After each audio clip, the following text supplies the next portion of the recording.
স্বাগতম জনাইছোঁ online phone Dhruv চেনেলটোলৈ। আপোনালোকৰ বাবে পুনৰ সুখবৰ লৈ আহিছোঁ আৰু অসম লোকসেৱা আয়োগৰ ফালৰ আপোনাৰ forest ranger in the Assam forest service under environment and forest department অৰ্থাৎ ফৰেষ্ট ডিপাৰ্টমেণ্টৰ ফালৰ পৰা ওলাইছে আৰু ইয়াৰে অনলাইন এপ্লিকেশ্যন বৰ্তমান ষ্টাৰ্ট হ'ব 28/12/2021 পৰা আৰু ইয়াৰে লাষ্ট ডেট অৰ্থাৎ যেতিয়া ইয়াৰ অনলাইন আবেদন শেষ হ'ব তাৰ ডেটটো হৈছে 27/1/2022 আৰু ইয়াৰে ফৰ্ম যিটো আমাৰ ছাবমিশ্যন ফিজ হয় ফিজটো আপোনালোকে জানুৱাৰী 30 তাৰিখলৈকে কৰিব পাৰিব। এতিয়া আহিছোঁ ইয়াত পোষ্ট কেইটা আছে। পোষ্টটো আপোনালোকৰ ইয়াতে দেখিছে 50টা পোষ্ট আছে আৰু 50টা পোষ্টৰ ইয়াতে আৰু গোটেই পোষ্টটো আপোনালোক জনাই দিছোঁ। ফৰেষ্ট ৰেঞ্জাৰ পোষ্ট হয়, টোটেল পোষ্ট আছে 35টা। এইটো আপোনাৰ আনৰিজাৰ্ভৰ 35টা হয়, RFW কাৰণে 11টা, OBC আৰু MOBC ইয়াতে 5টা টোটেল আৰু ৰিজাৰ্ভ SC বাবে আপোনাৰ এটা আৰু RFW অৰ্থাৎ ওমেনেই হ'ব এইটো চাগে। RFW 0টা ইয়াতে নাই আৰু STP ইয়াতে টোটেল 2টা, RFW কাৰণে নাই আৰু STHৰ টোটেল 2টা কিন্তু RFW কাৰণে নাই আৰু ESW 5টা পোষ্ট আছে আৰু ইয়াতে RFW এটা। টোটেল পোষ্ট 50টা আৰু 13টা আছে RFW টোটেল। পে স্কেলটো হ'ব 22,000 পৰা 97,000 আৰু গ্ৰেড পেটো 10,300 টকা। তাৰপিছতে পে'মেণ্ট PBT আৰু ইয়াতে আপোনালোকৰ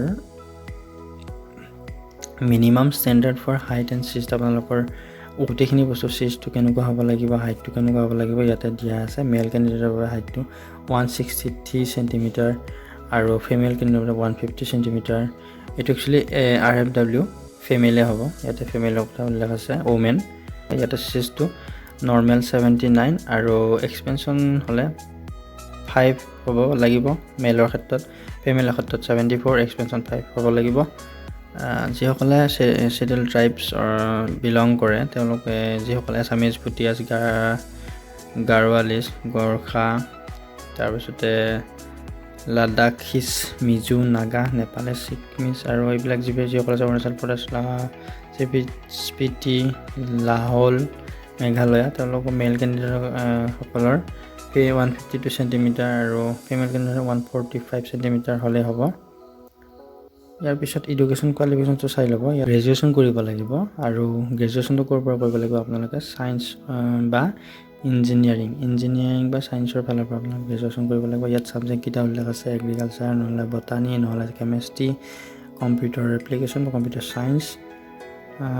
তাৰপিছত আপোনালোকে ইঞ্জিনিয়াৰিং হ'লে এগ্ৰিকালচাৰ ইঞ্জিনিয়াৰিং, নহ'লে chemical, civil, computer, electrical, electronic, mechanical. Environmental ষ্টাডিজৰ পৰা আপোনালোকে যদি এনভাইৰনমেণ্টেল ছায়েন্সৰ পৰা যদি আপোনালোকে গ্ৰেজুৱেশ্যন কৰে তেতিয়া হ'ব forestry, geology, horticulture, mathematics, physics, statistics, veterinary science, geology.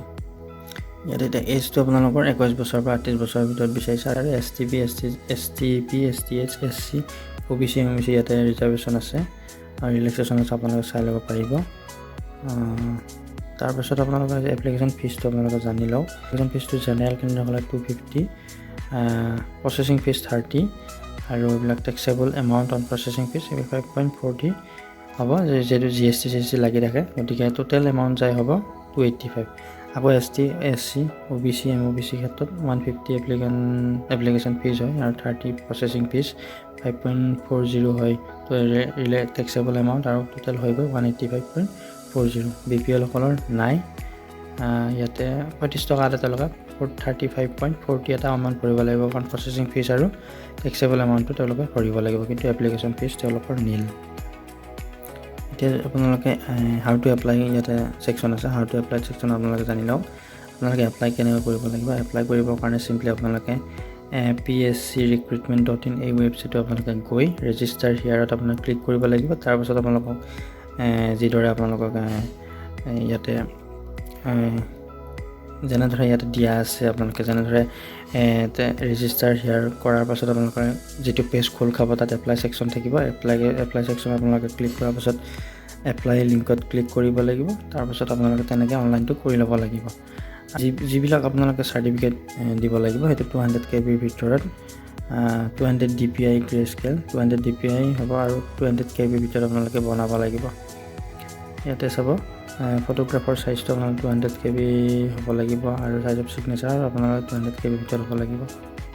ভিডিঅ'টো এইখিনি আছিলে আপোনালোকক যিটো ফৰেষ্ট ৰেঞ্জাৰ পোষ্ট ওলাইছে তাৰ ওপৰত মই আপোনালোকক সবিশেষ জনাই দিলোঁ। আৰু যদি আপোনালোকৰ কিবা কুৱেশ্যন থাকে তেনেহ'লে মোক কমেণ্ট ছেকশ্যনত কমেণ্ট কৰিব, মই আপোনালোকক জনাই দিম। তো আশা কৰোঁ ভিডিঅ'টো ভাল পালে। যদি ভাল পালে তেনেহ'লে যদি আপোনালোকৰ চেনেলটো নতুনকৈ আহিছে তেনেহ'লে লাইক শ্বেয়াৰ কৰিবলৈ নাপাহৰিব। ধন্যবাদ। জয় অসম।